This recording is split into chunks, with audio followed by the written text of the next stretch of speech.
Sin Carriers, a Westside Fairytales story, contains violent, graphic, and often unsettling content.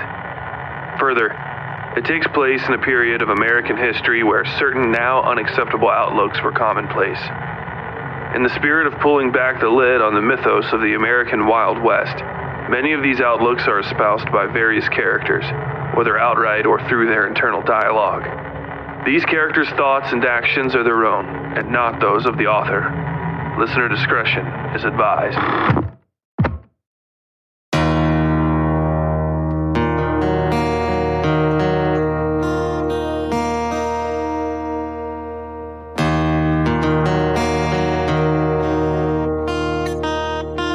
Previously on Sin Carriers.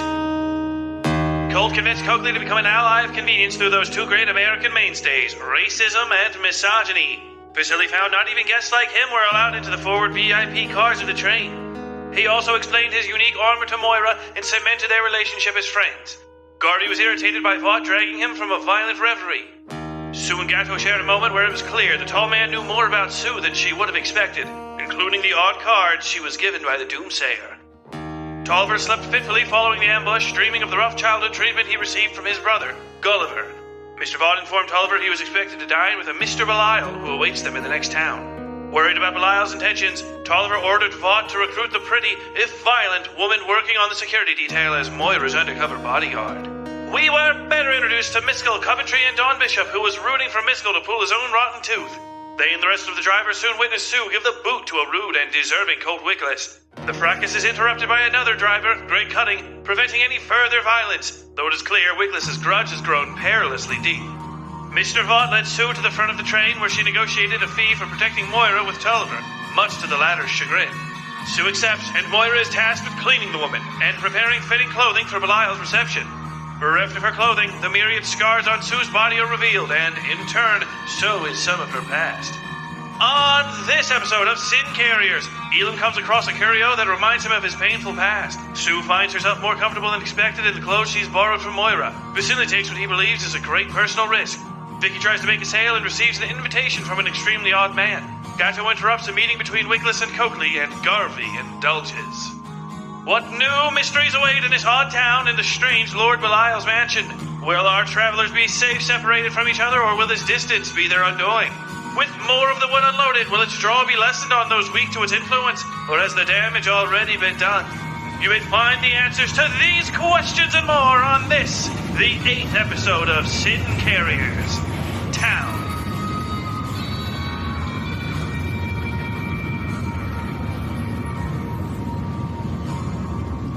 It lay like an offering in the hallowed bowl of a saint's hands out there in the deep desert where no town had any right to be.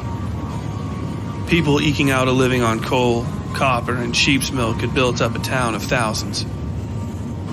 Businesses and then houses led in lines from the four-sparred station to a shadowed mansion, gardened with palms and windowed with colored glass that danced back the last lights of the setting sun. All was orange, and what was not orange was pale and dark and sooted to a frost by the roaring blast furnace set beside the tracks. "Steel forge?" Cokely said, though nobody had asked. The remaining 6 able drivers stood paces apart along the railing outside the horse cart. Once they finished unloading, they had the night to themselves in town. A cheerier bunch might have spent these long moments staring each other into greater and greater depravities, but a stifling ugliness had fallen over each of them. "Any of yins ever been here before?" Cokely asked. His question hadn't broken the ice, or even cracked it. The others muttered and failed to answer. "I don't even know this rail line," Garvey finally said. He had dangled his leg over the bar in front of him in his curious way, tangling up his legs and resting inside his own skin like it was a chair. The shape of him caused Cokely's hip bones to itch. "Took a junction before that last town that I don't know. Usually this route goes farther south. Or you take the north lines up in the cattle country. We're about to run smack into those mountains after this, and there's only a few passes." "Which one we headed to?" Wickless asked. His face was red and scuffed from where the woman had beat on him. He flipped a fat little bullet over and over in his hands as he spoke. "No telling," Garvey said. "None of my concern anyhow. Nor yours." He untangled himself from the railing and shifted his hips to loosen them. "Trains go where they go." His departure came along with the docking whistle, and that settled the conversation.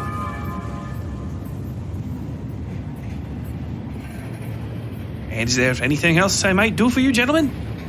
Vicky asked, flipping the notebook page up and down as though he might air out another errand for himself. The other men, Ducky, Elam, and the priest, exchanged looks amongst themselves and shrugged. "That's it as far as I'm concerned," Ducky said. The others spoke in agreement. He seemed to think of something and looked at them. "Y'all don't really mind doing our laundry together? Mine with yours, that is?" The others shook their heads and he turned back to Vicky. "That's it then," he said. Vicky smiled, looked at his list, and then scanned over top the others to Gato. The lanky man seemed smaller than normal and was curled up inside his poncho. "I suppose this is the last time I can ask you before I leave, Mr. Gato. Are you sure you don't need any errands run while I'm in town?" Gato turned toward them and yawned, running a tongue over his sharp, white incisors. "What would you bring? The cat was everything," he asked, somewhat seriously. I'm not sure," Vicky said. Gato made him terribly nervous. The arrival whistle howled and the deck shifted abruptly below him. They had arrived then. Gato looked Vicky over and then winked. "You bring me a big, fat rat then, okay?" he asked, turning over and going back to sleep.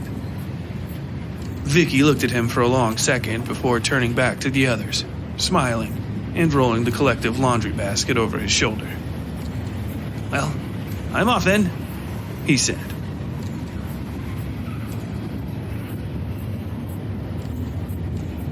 "Lord, I look like $3,000, Sue said, turning in front of the mirror and taking a long look at her own backside. God damn, I hope they marry me in this dress." Moira sighed and bounced back and forth on her toes a few times. Sue had been admiring herself in the mirror for a good 5 minutes now, both with and without the hat Moira had loaned her.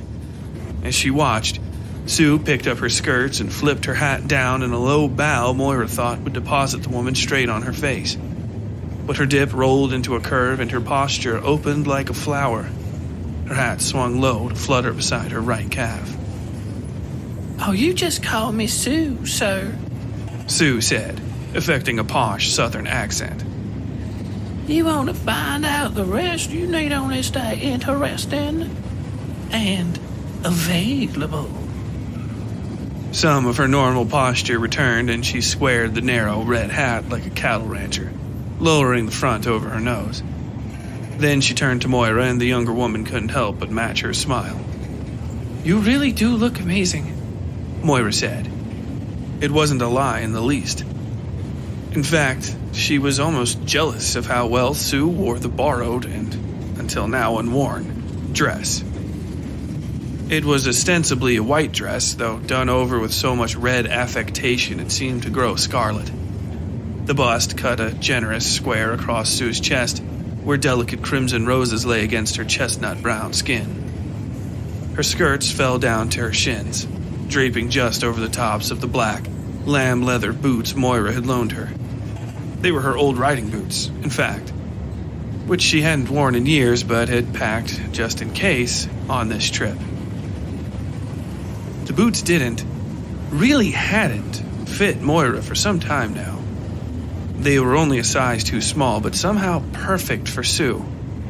The dress, which she'd gotten in a parcel from her Uncle Gulliver and never worn, clung no less snug than a glove to Sue's body.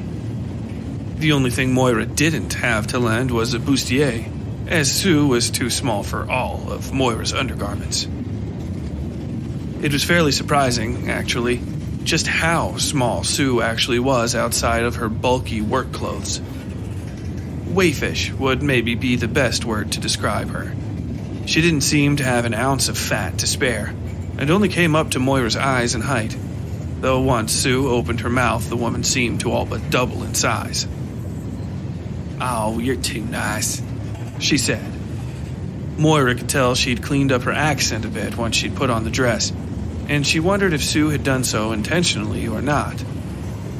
Sue took Moira by her wrists and swung her arms side to side, looking her over as well. "You're a fine piece of it too, if I do say so myself." Moira's eyes widened at the coarseness, but then Sue's expression broke and they both fell into laughter. The train whistle silenced both of them. About time," Sue said, looking her arms over and plucking gently at the intricate red lacework. She'd been searching for places to hide knives on her the entire time they were dressing, which Moira had tried to forbid. Despite this, all the knives Sue had set out had vanished from the dressing table beside the mirror. Moira felt her head swimming again, not for the first time since she'd awoken in Mr. Tavarish's, Vasily's, care. It wasn't unlike standing up too fast after sitting for a long time, though nothing she could do might cause or prevent the occurrences. Or so it seemed. The haze fell over her and she found herself watching Sue's fingers intently. Shadows of clouds soaring over a great, endless sea of red. Among the senseless curlicues a pattern emerged. Crimson hands with fingers made of 5 lines. No marks for the palms. Sue noticed her and said something, but the words came as though through water. Vasily's knocking snapped her out of it. "Ladies, I believe there's some sort of envoy here to receive you," he said. "Just a minute," Sue called. Her voice was girlish, small. Moira watched as she fumbled about adjusting the soft linen headscarf her mother had made for her. Moons and stars and little suns patterned it, all of them shining in gold against the dark cloth. The girl's eyes were fearful, trying not to hear the conflagration building outside. The screams and the fire. The snow. The falling snow. A woman stood behind the girl, a shadow wreathed in a million black feathers flowing over each other like fire. One eye burned cold beneath a broad, white hat. "Hey now," Sue said. The girl had gone. Sue, the woman, had an arm around Moira's waist and had taken her left wrist, almost as though she intended them both to dance. Moira blinked and looked into Sue's eyes. Nothing but concern. The image of the little girl in the headscarf vanished. "You took a tumble there, Moira. Moons and stars and suns," Moira almost said, but she managed to keep her mouth shut. Sue gave her a curious look and then made as if to let her go. Moira nodded and Sue stepped away. "They really rung your bell, huh?" she asked. Moira sighed and nodded, not knowing what else to say. In her heart, she could feel something tugging at her. It came with the smell, the feel of oily chains sliding over half-rotted wood. "I think I'll be fine," she said. "Well, whenever you think you're not, just remember I'm right here with you," Sue said, reaching out and shaking Moira's hand. "I'll get you out in a jiffy, okay?" "Okay," Moira said softly. "Thank you."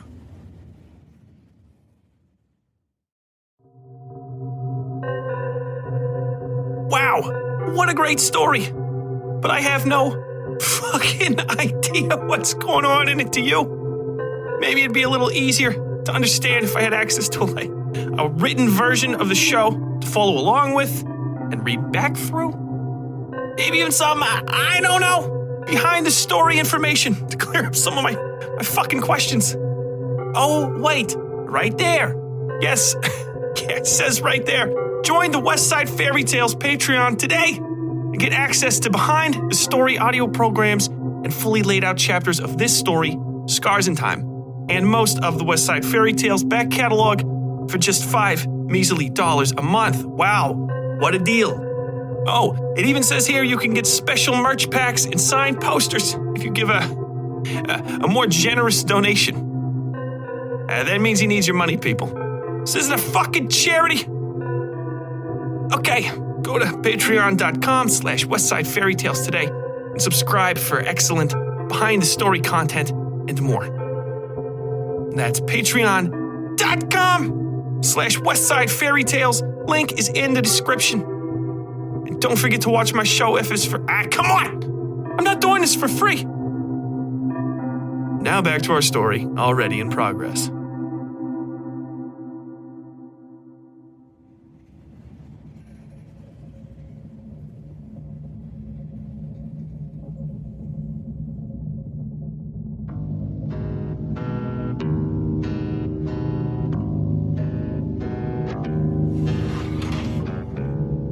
Vasily waited until the women were out in the hallway to try talking. The idea he'd at first thought of as selfless and kind now seemed overly impressive, almost romantic, which was not the impression he intended to make. Moira was, of course, far, far too young for him in the first place, and not his type to boot. She was, however, an extremely invigorating young woman and unreservedly kind. "She deserves nice things, old man," he whispered to himself in his head. Some other half-formed thought tried to join this first and failed. He itched at the little envelope in his breast pocket. "She will think you are trying to woo her, you ancient idiot," he continued. "Moira will think nothing of the sort," a deeper, better voice said. It was his, but tinged with the chords of Yumiko's speech. She had been young as well, but he hadn't pursued her in the least. Their marriage was a joining of two rivers which would always have flowed into those cold, Arctic waters. Moira was his friend. It was acceptable to give friends simple gifts. "It's not simple, you old dog," his mind said. "You worked on it for hours. It's disgraceful how much attention you're pouring on this young woman. She could be your daughter. And so you should treat her as you would a daughter," his better voice said. He dabbed sweat off his face. He could feel his entire body shaking with the effort of merely standing there. Moira smiled at him and tapped his arm twice, taking a deep breath and adjusting her hair over the black sutures in her cheek. "What will you say? Huh, dog? Will you say she is beautiful and ask to tie it on her face? Will you smell her hair and let your thumb linger on her skin? You are despicable. You are a disgrace. They will all know how foolish and small and reaching you are when she rebuffs you. Vasily, now is the time," his better voice said. "Moira," he blurted. Both women jumped. "Fuck a duck, man," Sue said, looking around wide-eyed. She held her hand over her heart. Vasily opened his mouth and then turned and covered it, coughing. I am sorry," he muttered. "So very sorry. Please forgive me." Soft hands on his elbow calmed his heart.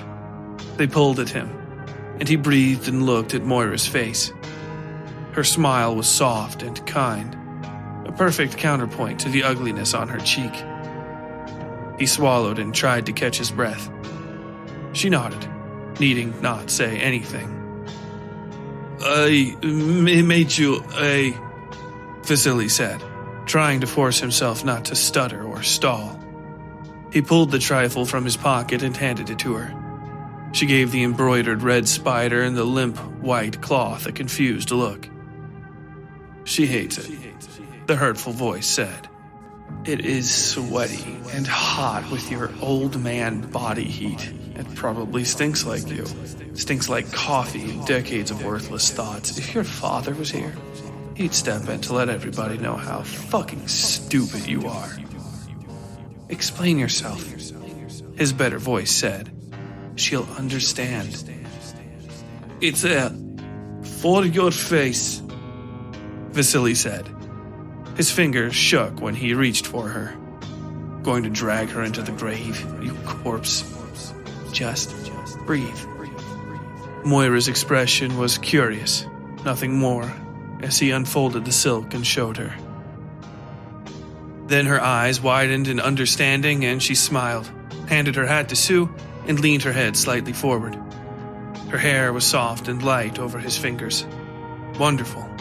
But he felt no desire for anything other than her happiness in that moment. The tying of the cords and the second when she leaned back for him to look her over. The modified handkerchief served its purpose perfectly, a rounded kite of fabric resting just over her cheekbone and covering the marks of his amateur surgery. When it was in place, she adjusted it for comfort and looked into his eyes, sighing and smiling and giving him an unexpected hug. He felt her gloved fingers digging lightly into his arms. It's perfect, Vasily. Thank you so much, she said sotto voce, only for him. Then she stepped back and allowed him to admire his work. I don't look foolish? She asked, turning quickly back to Sue to get her opinion as well. The other woman pursed her lips and nodded. I'd say you look better, yeah, Sue said. She tipped her chin at Vasily. Fine work, Doc. Thank you, he replied, clutching his hands together to keep from shaking. He could feel the stress of this in his arms. I am not a doctor, but thank you. Then he looked at Moira. You look incredible. I am sorry I do not have a handkerchief that matches your blue dress. Her fingers traced the red threadwork of the spider. He'd used that same color thread to hem the cuts he'd put in the cloth to make the ties and sides.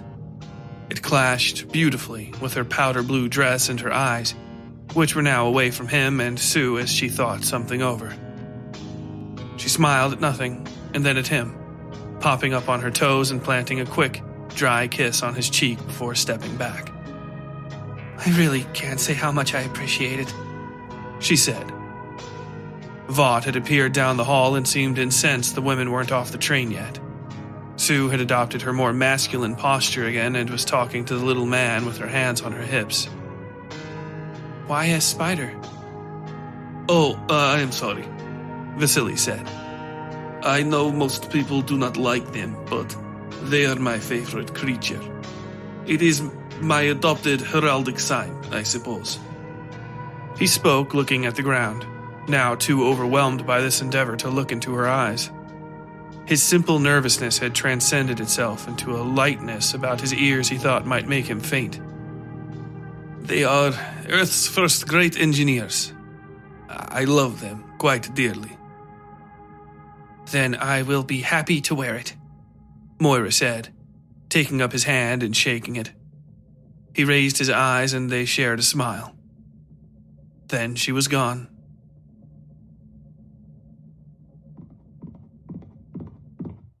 Elam's hands wanted for nothing but the horse. He couldn't shake the sight of it, sprinting beside the train, its great, dark eyes on him as the sheer fury of the locomotive furthered the divide. Now the creature was lost to him, and he felt in that separation a greater void than any other parting had left him with. Even the ghost of his unknown parents couldn't haunt him half as well as that last, soft whinny as the curve of the train took the horse from his sight forever. What do you have, sir? Father? The man at the counter asked. Elam looked him over and then returned his eyes to a casual scan of the mixed shop and restaurant, mind only half invested in this mindless work. The priest settled their assignments as talker and looker, and Elam was the looker between the two of them. Nothing, son, the priest said. His voice had lost that sadness Elam had come to associate with him. The only mar on their trip across the desert to the train had been the priest's persistent melancholy, which he seemed somehow both eager and reticent to share.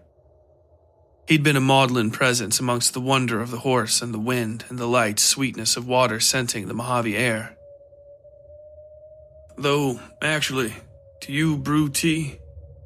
We boil water, the man said, as though this service were a miracle of modern living. Perhaps out here it is, Elam thought to himself. If you got the tea, though, we'll lend you a cup for a penny. The man was, like the building around him, worn of color and thread. Things felt thin in this town, Elam had realized, for what little he'd seen of it. Boards seemed hollow, and not a single wall appeared to stop the noises on the other side of it.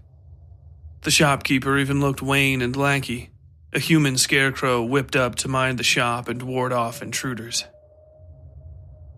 Elam fingered a line of dust off the shelf beside him, rolling it between his fingers and flicking what he'd made of it onto the ground. It disappeared into the thick, rounded gaps between the floorboards. He wondered at the depth of the space there and then sighed and moved around the shop more, taking care to move close to the windows and look after the train. The team of drivers were nothing more than shadows flitting about the flatbeds as they reconfigured the train for offloading. Ducky and that odd man, Gato, were the only security people left on board. Elam surprised himself wondering how they'd fare if the train came under attack.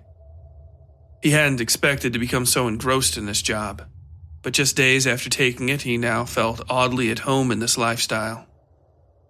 Elam, you want anything? The priest asked. Elam looked at him and shook his head. The priest nodded and flipped the shopkeeper a penny. The light ringing seemed loud in this sad space. Elam rounded the last of the 4 rows of shelves and saw a display that stopped him in his tracks. Wooden planks secured to the wall held a box of dirty glass, behind which sat an assortment of heavy pistols with embossed tin grip plates. They were gaudy, carnival things with gilded and gold-stained barrels. Silverwork that made his skin crawl, depicting misshapen women and animals and the like. But the one in the center stood out from the others. Blue steel oil shine caught the light and it danced in front of Elam's eyes just as it had when that idiot had come home packing a gun, so staunchly similar to this one they looked like twins. "Oh, it's the same gun, engine boy," a voice said in his head. "No doubt." His eyes narrowed as he reached toward the glass and brushed away the dust. For a moment, this window and the eye of his mind merged, and Jackie was standing in front of him in their shared room, holding out the gun and dressed in his Sunday best. A noose for a necktie. Elam felt the cold steel beneath his fingers, and then the whip crack of a rope snapping taut. "Elam." Click. "Elam," the priest said, shaking the young man's shoulder. Elam blinked at the display case again and wiped his entire hand over it. The pistols were all the same ugly, carny bullshit. Tin-handled pop guns made from uneven steel and bad punch presses. The one closest showed a caricature of a native person's head, screaming and painted in white and black stripes. He straddled a hobby horse with a body a third the size of his head. A smudge of a man in silhouette dangled from a tree in the background. Click. "I'm fine," Elam said, pushing the priest's hand off his shoulder. The older man frowned. Late afternoon shadows sank in the scar on his cheek, filling the furrows with a bloody sort of ink. Elam turned away from him and looked out at the train station. "I didn't ask that," the priest said. He took a breath. "Good to see you are, though." He kept his tone lower than the shopkeeper might hear. "You need to step outside?" Elam knew something in his expression likely merited that offer, though the priest made no reference as to what. "I'm fine," Elam repeated. What did he say? He tilted his head toward the shopkeeper. The priest looked over at the man, raised his hand, and ignored Elam's question. "How's that water coming?" he asked. The shopkeeper smiled, but didn't move. The priest smiled back and ended the conversation. Voice low, he turned back to Elam, pretending as though he was also interested in the racist pistols. Elam had noticed the others featured black Union soldiers carrying squalling, bare-breasted white women away and other ignoble reinterpretations of battles from the Southern Rebellion. Nothing untoward, the priest said. Man says there ain't any new people in town save us and little news of any goings-on, except local matters. Like? Elam asked. There was no fifth pistol in the case in front of him, just a set of empty, wooden display hooks and a little spot of clean where something might have been catching dust. He took a breath and adjusted his clothing, worrying at the empty spot on his own hip. He was cagey on that front, the priest said. Apparently they don't get much in the way of visitors, and he doesn't like to gossip. Elam pointed to the empty shelves. I don't know what they'd be visiting for, he muttered. Post Exchange was like this too. That had been their first stop, the PX beside the rear train car. Ostensibly, they were running errands, but the priest's real intention was to find good ambush spots ahead of anybody else who might use them. They'd expected to have to blend in or come up with a good excuse to poke around, but the post exchange had been all but abandoned save for a withered post boy who dragged out a mule on the off chance they'd brought mail. The man had given the priest a look no less withering when he'd asked if the town had anything outgoing to collect. Course not, he'd said, creaking back around to the stables, mule in tow. Fine selection there, the shopkeeper said. He dragged his foot as he approached, seemingly unable to get his knee to cooperate. He pointed to the closest pistol, showing a noble, strong-jawed rebel holding a mortal wound atop a stack of blue-coated black men with bright red lips. Embossed letters over his head read, "Lord save me, so I might save Dixie," and a faint Confederate flag fluttered eternally behind him. That there's General Benson Grimley, of the new 3rd Rifles, the shopkeeper said, puffing out his chest with pride. Elam saw the priest flinch at the mention of the name, but the man said nothing. He came through with his boys a few years ago now, and boy, hell, they put on a show. He poked the priest in the arm. Did you know, them rebel boys never really lost the war? Corruption just ran too deep and they had to mix up their methods. Fall back to truly clean out them engines and collards. You don't say, the priest said. His voice was as low and sharp as the ringing penny he'd flipped the shopkeeper earlier.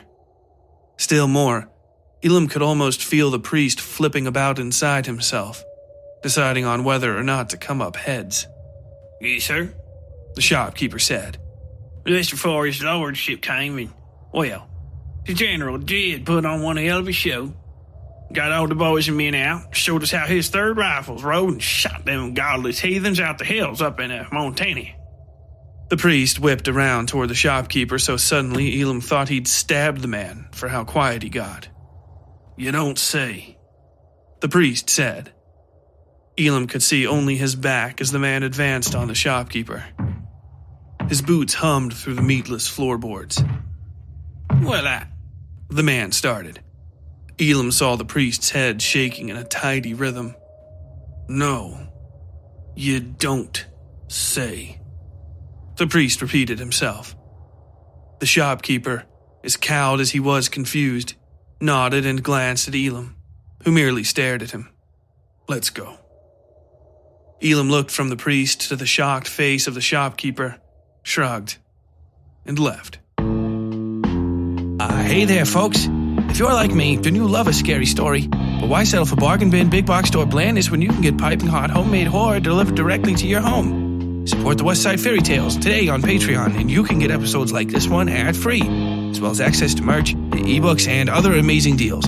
But most importantly, you'll help bring weird, original content like Sin Carriers to life. If you want more bizarre, creepy, and horrifying indie fiction, then go to patreon.com/WestsideFairytales. That's patreon.com/WestsideFairytales today. Now back to our program already in progress.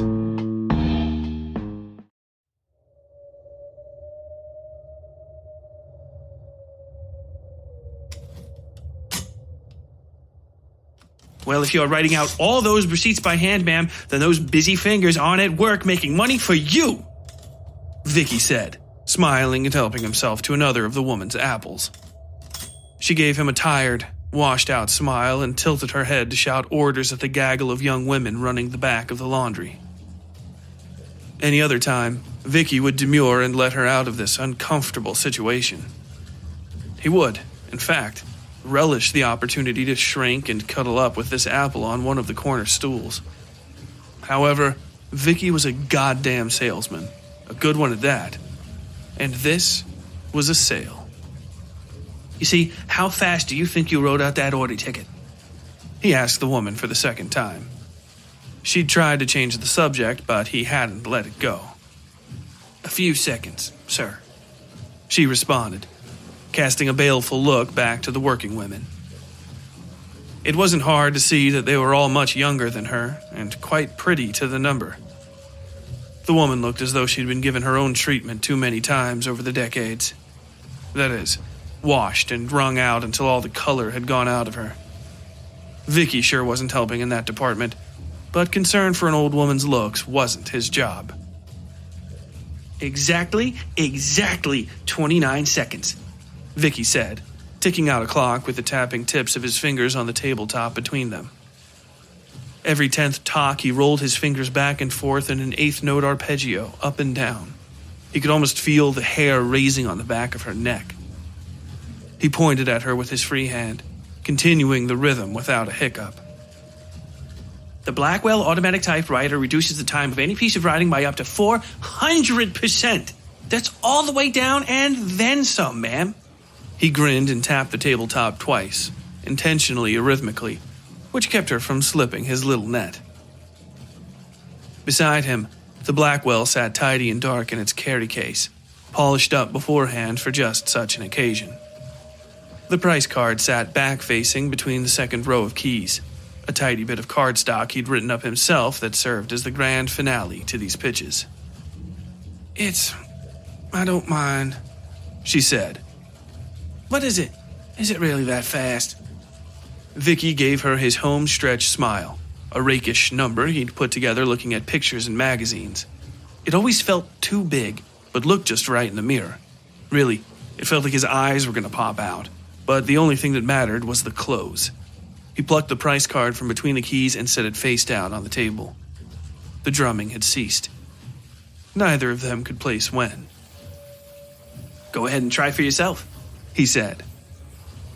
Somebody walked in the door behind him, sending the little bell ringing. But he had eyes for nothing but this woman and what might lay in the sheet metal till beside her. She looked over the keys and pressed all the same ones as when she'd written up his receipt with glacial precision. Even with that delay tactic, she was still ahead by 10 seconds. Didn't seem so fast, she said, taking a breath and raising her chin.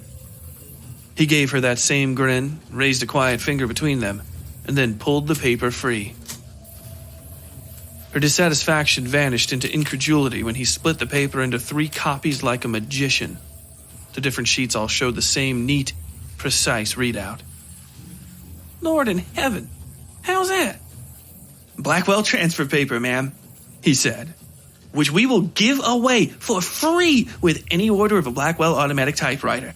All that together and you've got 3 copies of your receipt. 1 for the till, 1 for the customer, and 1 for your records. And all that done in a mere 18 seconds. He took a satisfied breath. She was done. He had her. Now, ma'am, how much value would you put on this machine? Her eyes watched him tap at the price card. I don't know. A lot, I'd say, she said. You want a dollar amount? I'd like you to guess. For fun. She worked spit around in her mouth and crossed her arms. I'd say 300, she said. Old used buggy set us back 102 years ago, and this thing's got maybe 6 times the metal in it as that flea wagon. She caught herself, remembering he was an outsider.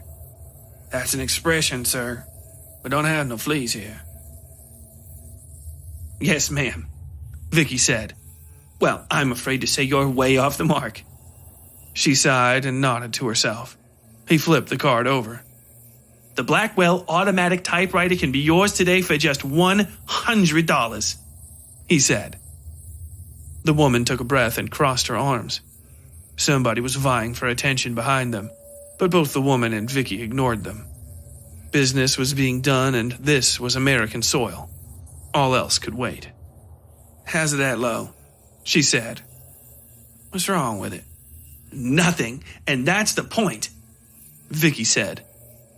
Because of our expert machining processes, we see less waste and less overrun at Blackwell facilities, and we pass those savings on to you.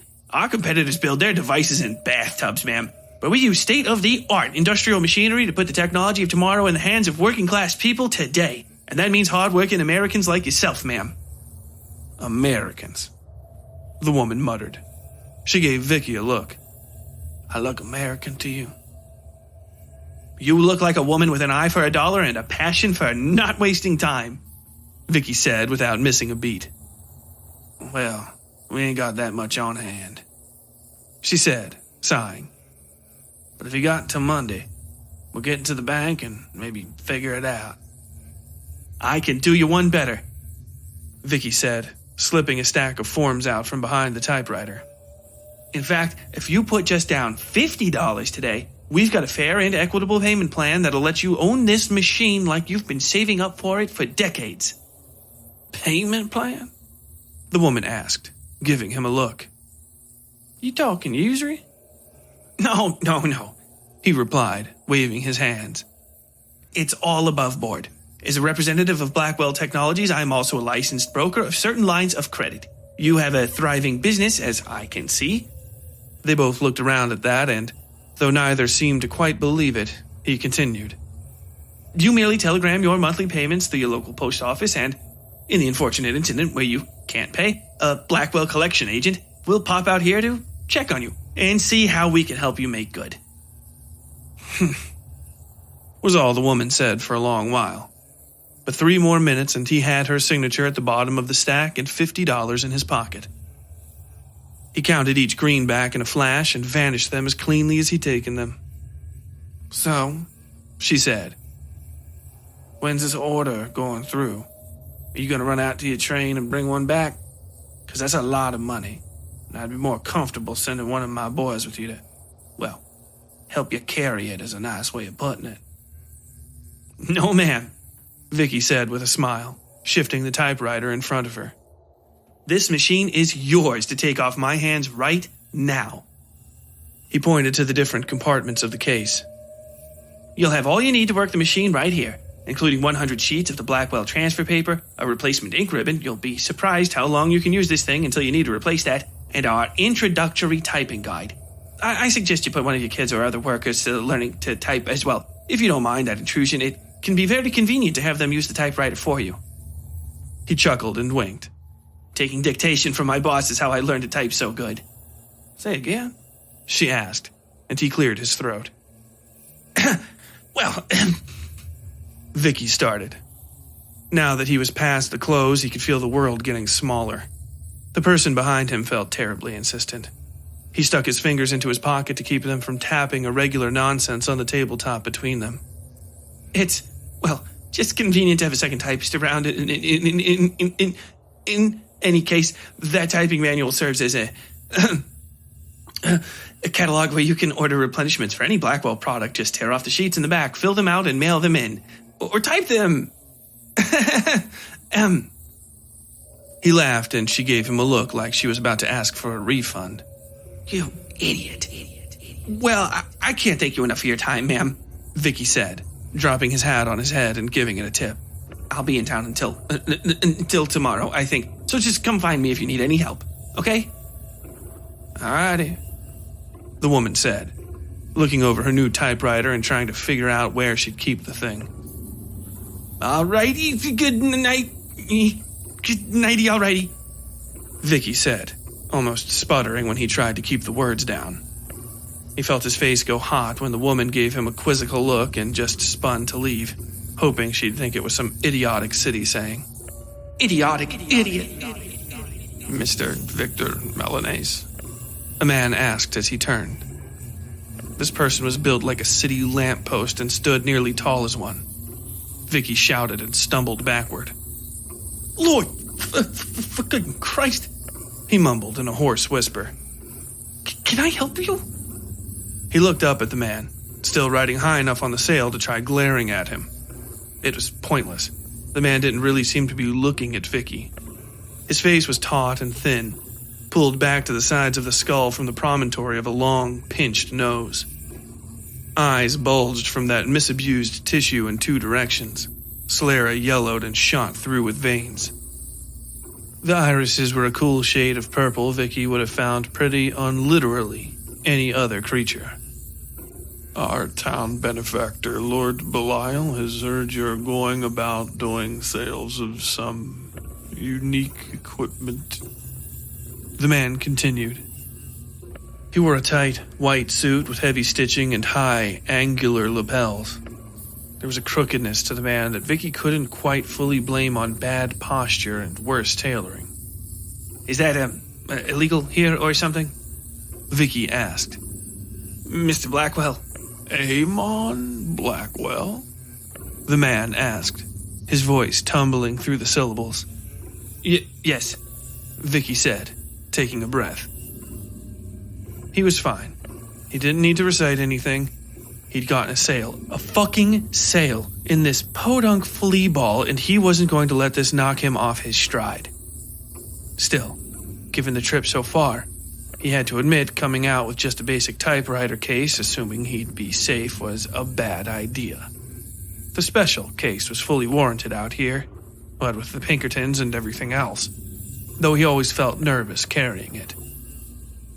With that thought, the 50 in his pocket, Mr. Blackwell's 50, seemed to itch a little. Mr. Amon Blackwell is well known to our Lord Belial, the man said. His eyes shifted at once in opposing directions, both of them winding upwards to look at nothing. Your typewriters are immensely interesting to Lord Belial, and he would like to proffer your wares at his estate. Okay, Vicky said. He was actively pinching himself through his pocket liner at this point to keep from launching into his sales pitch. I'll make my way there then. You can't go now? The man asked. Vertebrae cracked in his neck as his head made for 3 o'clock. Vicky stuck a finger beneath his collar.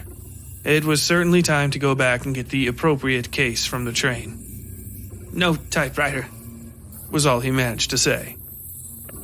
Very well, the man said. Could you collect your wares and come to the large house at the edge of town tonight? Say around 9. There was something distant in the man's voice, almost like it was coming from the far end of a tunnel. Vicky shrugged and nodded. Very good, the man said, his neck popping as he gave a polite bow and left. When he was gone, Vicky turned back to the woman he'd sold the typewriter to. But she and the typewriter and the till had gone. Left alone with the sounds of lapping water and hushed, womanly voices, Vicky cleared his throat one last time and then left for the train.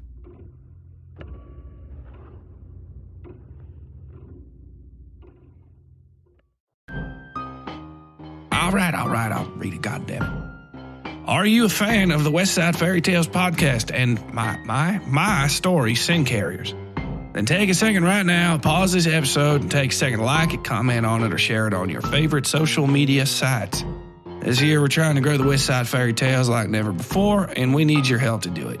So if you have just a second, use Reddit, Facebook, Twitter, whatever the hell, and share the Westside Fairytales with the world. And if you want, follow us on Twitter, Facebook, and what have you. Just search Westside Fairytales or use the link in the episode show notes. All right, that's it. Now get you. Now back to our program already in progress.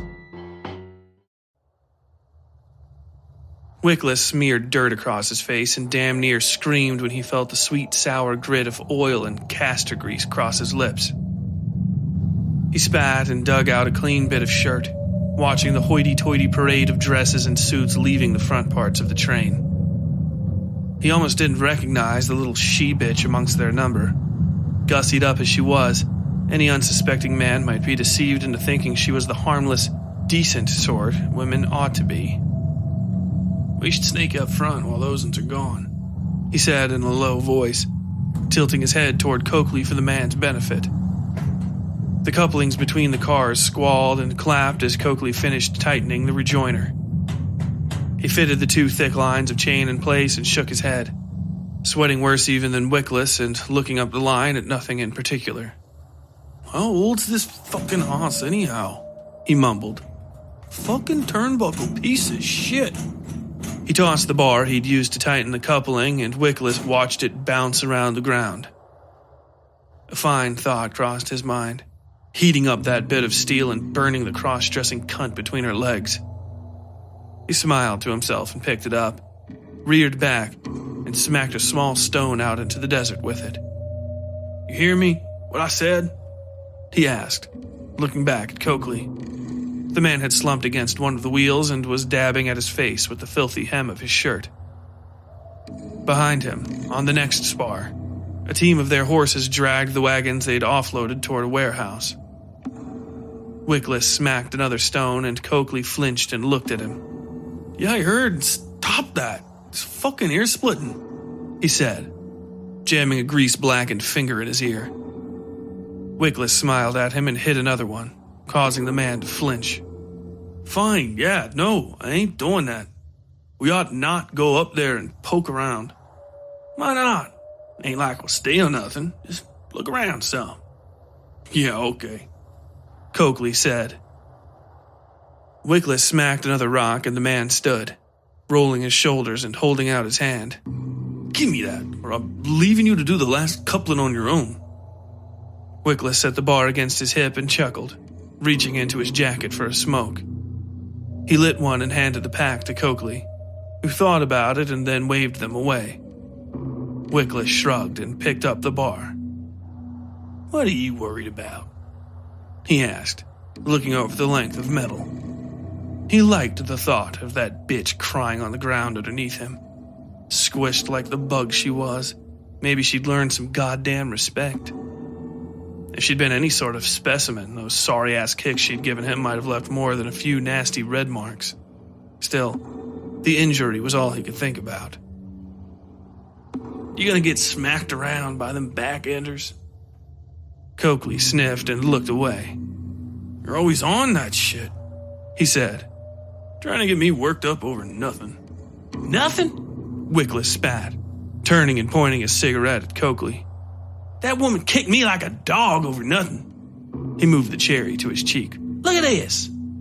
"You were talking shit to her," Cokely almost shouted back. The work had exhausted them both and still wasn't done. Their lot would all be tired and grumpy until they got into town, got to drinking and tasting some local flesh. Wickless knew that, knew he wouldn't make headway with Cokely. But if the man stayed angry, he might forget about what, and then he'd be more amenable come time Wickless needed him. "So she puts a boot to me," he said, shaking his head. "I tell you, it's going to be you next time, whipped and then put to by that little shit Vought." Cokely sniffed and looked at the ground. "I could see him try," he mumbled. Wickless grinned. "So let's go up there and check what they got going on," Wickless said. "Worst we'll do is snag a bottle from that kitchen they got up there. Cooking wine. Rich fucks always got cooking wine somewhere." "My mama used cooking wine," Cokely said, giving Wickless an imperceptible look. He broke into a smile. "I wouldn't mind having some cooking wine." Wickless mirrored Cokely's expression and started to speak, but felt a shiver run up his spine. "You are talking about crimes, yes?" Gato said. Wickless nearly jumped out of his skin when he saw the shadow of the Castellano separate from the back of the horse carriage. A fat knife rolled over his fingers and popped up into the air when he flicked his wrist. I like crimes. Please, tell me about yours. Cokely had scrambled to his feet and crossed the yard to join Wickless. He grabbed the bar from the smaller man and held it at his side. Mind your own fucking business, Mexican, he said. Gato gave them a hurt expression. I keep telling you people no soy mexicano, Gato replied. but you are all hard of hearing. That's common amongst common people. You can't hear well. He tapped his ear with the knife. He wasn't wearing the broad straw hat Wickless was used to seeing him in. Without it, the man struck a truly imposing figure. His hair was long and straight and cut black lines down his face and throat. His eyes were no less dark, but seemed to catch the last red lights of the setting sun. He cocked his head, frowned, and dropped down onto the dirt in front of them. You can't hear my question, he asked. Light danced on the edge of his blade. Wickless felt Cokely's tension beside him. I know you are talking about crimes, and I want you to talk about them more, in front of me. You start. He pointed to Cokely. Cokely looked at Wickless, who tried to answer. It's... Dust rose from the dirt beside his right foot, and he knew it was the knife before he even registered Gato had thrown it. Wickless looked down and saw it buried halfway to its hilt in the rough desert soil, less than an inch from his big toe. You do not listen, Gato said. I asked him, so he answers. Gato loomed over them now, possibly less than half their combined weight, but freakishly tall. I was just joking, Cokely finally said. I just wanted... It's nothing. He sighed and looked away like a whipped child. Wickless thought he might be sick. See, you weren't even talking about crimes then, Gato said, bending at his waist and pointing at Cokely's face. You are a boy whose friends get him in trouble. But if you behave and mind yourself, I think you will be fine. Seconds passed before Gato turned his attention to Wickless. You, though. You are a boy I have met many times. He grinned. When I was a little peasant boy, there was one who would sneak into girls' houses while they worked and smell their beds. He would take their menses rags off the drying lines and stuff them in his pants. Gato pointed at Wickless, so close he had to make a snake of his arm to do so. This boy is you. Wickless snarled and slapped at the holster on his hip, but all he touched was leather. Gato's eyes were the moon, it seemed now. 2 bloody moons floating over the train behind him. Wickless felt himself go cold and heard a light whistling in his ears as Gato raised the stolen gun between them. The Castellano smiled. One day, this boy, he found a sick girl, and instead of smelling her mattress, he smelled her. Gato said in a low voice. She woke up when he decided he wanted more than just a little smell. Don't move. Gato leaned down so close Wickless could feel the man's body heat through his clothes. Could smell the straw-tick dustiness of him. Sweat. Blood beneath that. Sweet and metallic. Gato pulled the knife he had thrown out of the ground and dragged it up his own thigh. Using his thumb to pull up the edge of his poncho, he revealed a stretch of pale brown skin and a dozen leather scabbards all full of heavy knives. Steel scratched the soft lambskin as he slid the blade back home. She beat him with her fists and cut away his penis with sheep shears, Gato said. He dragged the pistol barrel up Wickless's leg and then over his stomach, scraping it across the gun belt and then slamming it down into the holster. Wickless gasped, gritted his teeth. You try not to lose your little pistol again, okay? And don't talk about crimes. I am bored right now. He pointed to the moon, which hung low and fat over the distant hills. You should go into town and drink to the moon, he said. She is beautiful tonight, and I do not think many of us will ever see her again in such glory. With that, he gave a slight tilt of his head to the men and returned to the shadows, thickening about the train cars.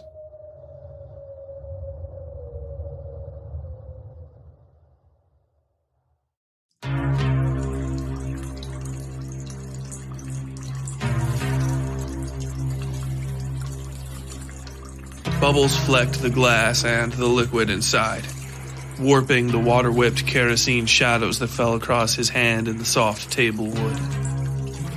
At the root of that arm, beneath the water, the man, Garvey, had curled his body snake-like to gather all his flesh beneath the scrim of bathing waste.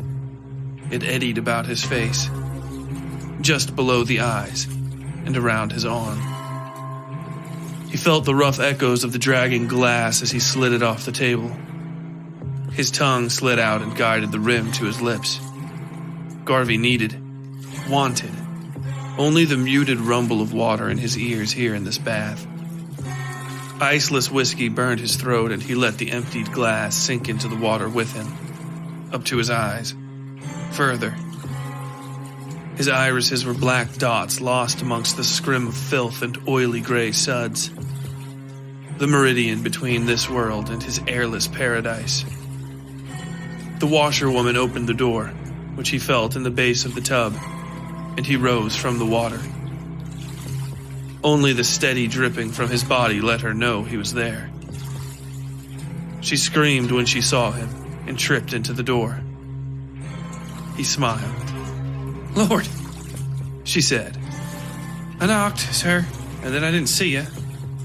The woman looked him over and blushed, averting her eyes.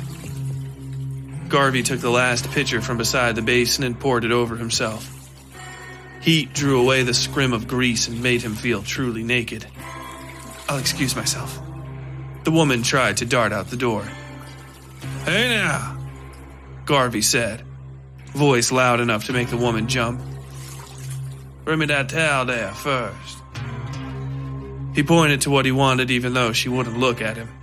It took repeating himself in a gruffer voice to get her to hop to the task. She brought it over, pinched between two fingers, eyes still looking away from him. "Wrap it around me."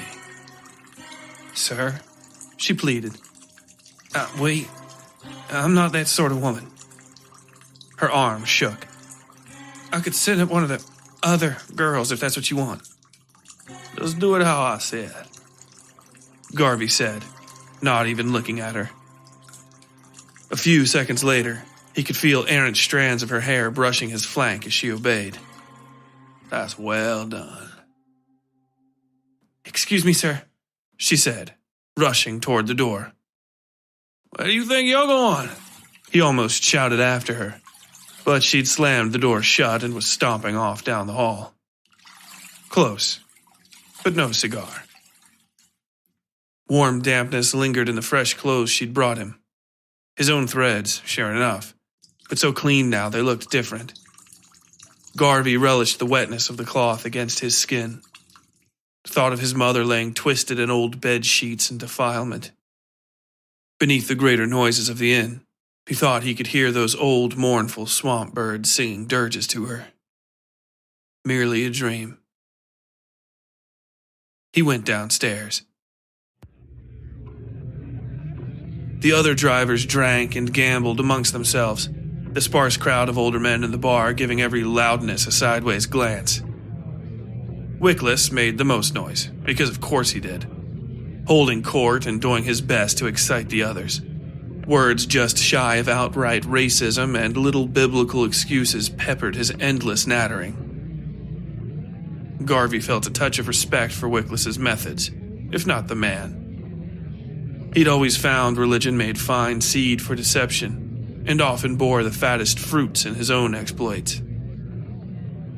Wickless danced around his intentions like a tornado circling a drain. He never quite touched on exactly what he meant, but everybody arrived at the point all the same. He glutted their empty minds on pithy sayings and saccharine nostalgia for better days they never lived, and they ate happily from that trough. Even some of the Grey Boys seemed to like what Wickless was selling. Disgraceful showings, by any measure, but none of Garvey's concern. Wickless had a proper fear of the man Garvey, a good, deep fear, which kept him wary, distant, and respectful. And as far as Garvey was concerned, the boy could do as he wanted so long as he understood Moira remained off limits. Whether the boy knew it or not, he was in the company of another predator, a more lithe, much older taster of flesh. One who, most importantly, understood the breadth of their own nature and the natures of those other animals who hunted this deep forest. He'd followed Wickless on his little quarries, took in his gratifications and the accompanying sins. Nothing special. Little girls were his most common desire, and he had no predilections for looks or disposition. Merely availability. Most actually, he left alive, though that number had dwindled. Perhaps now he desired to partake of mature pork, to rape and render at the adult table. Garvey watched him carrying on and thought, perhaps not. Hello there, a tired-eyed woman said, sidling up to sit beside him. She had all the markings of a whore, but none of the feel. Curiously, he felt a kindred energy not inside of, but on her, as though her very presence bore the tool marks of a better craftsman. Garvey failed to react, and the woman put her hand on his and smiled, pushing the con. How you doing? Well enough, Garvey said, raising 2 fingers to the bartender. The creaking old man brought over a bottle of whiskey and poured his order. Garvey took his and pushed one to the lady. She swallowed, looked at the amber liquid, and then took a drink. You new at this? The woman almost spit her whiskey. No, she said, giving him an incredulous look. The bartender seemed to hover nearby. Garvey narrowed his eyes at the man and then gestured for him to come closer. Sir? The bartender asked. Garvey snatched the bottle out of his hands and dropped a 10 on the counter. Make yourself scarce, boy, Garvey said, even though the man looked twice Garvey's age. The bartender rankled, but relented, and retreated to sulk at the far end of the bar. The makeshift whore took a breath and kept her eyes low, taking the shot glass in hand. I'll have another, if you don't mind, the woman said in a quiet voice. He filled her glass and raised up her chin with his other finger. She shied away from his touch, but didn't leave the seat. She took the drink and seemed to see something on the other side of the room. Then she gave him a quick, friendly smile and rubbed the back of his hand again. So, y'all are leaving in a few days? She asked. She didn't have the guile to hide the deeper question. He poured her another. Trying to skip town? He asked, leaning in and rubbing his nose along her neck. She shivered, but he grabbed her thigh and whispered in her ear.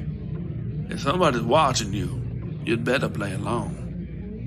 Breath shuddering, she leaned into him. Their faces touched, her peach fuzz softness catching and being scratched by his sun-leathered skin. Yes, she whispered. If y'all can leave sooner, you should. That's so? He asked, lifting her on top of his leg. Her thighs squeezed around him, trying to keep him from pushing harder against her. I believe you. She relaxed, though just a bit. You in some kind of danger? We all are, she whispered, letting her fingers disappear into his hair. Ooh, good on you, Garvey! Wickless shouted from the table in the middle. Garvey withered him with a glance, but used the excuse to look around. He saw nothing but the old men, felt nothing but the woman, and the drink, and the call. His mind drifted to an image of the lonely woodpile sitting dark on the flatbed inside the foundry. Men moved around it, their faces flat and formless, no less shadowed than what lie between and beyond the motionless boards. His heart rose and sank like the tide, just thinking of the pile. He wouldn't leave here without it, he knew. How about we go somewhere private? The woman asked him, loud enough the bartender could hear. Garvey saw the man approaching, but decided against warning him away. He'd let the woman play this how she wanted.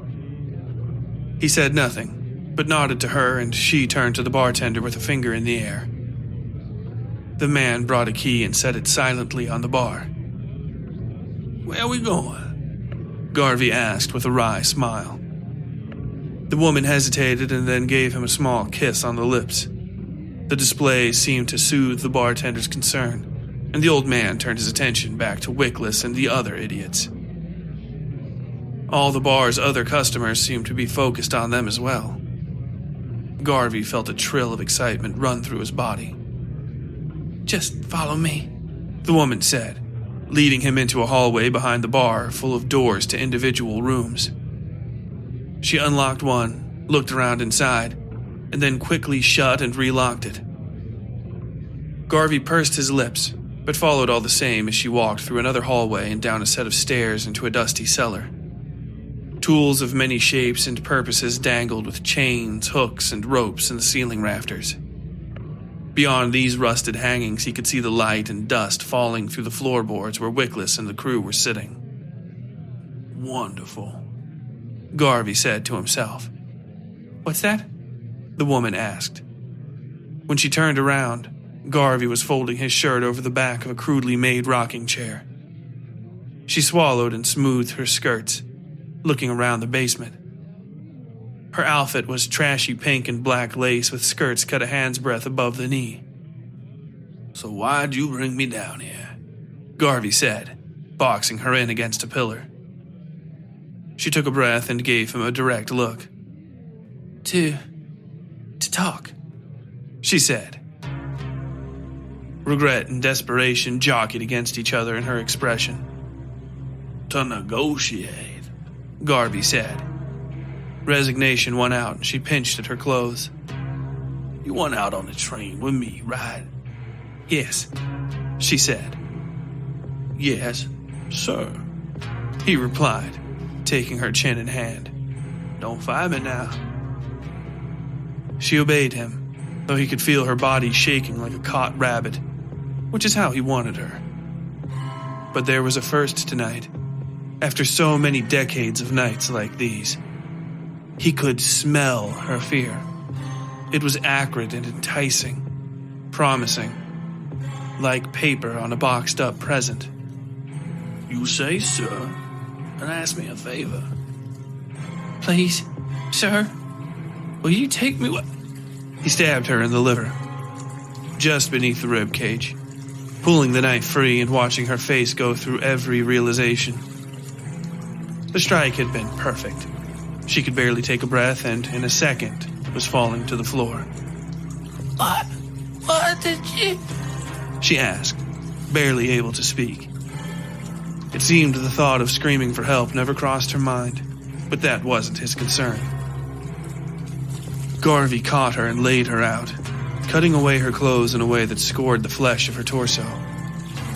Her eyes searched the dusty ceiling above her as his mouth suckled at her breasts, her stomach, and the bleeding hole in her belly. She died with his face dripping onto hers, dipping down and stroking her throat to forehead with his bloody tongue.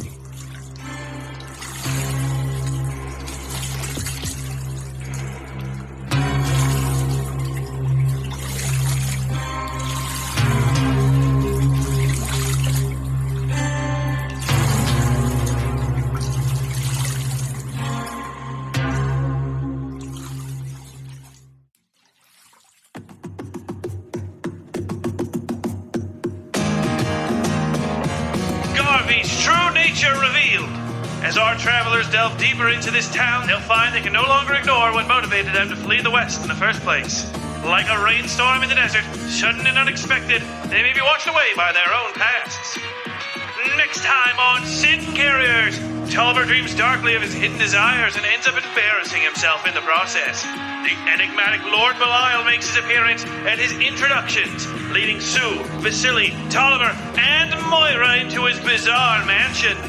Back on the train, Ducky speaks with Gato about a cat he once knew. Their conversation is brought to a close by the appearance of strange clouds and stranger creatures on the horizon.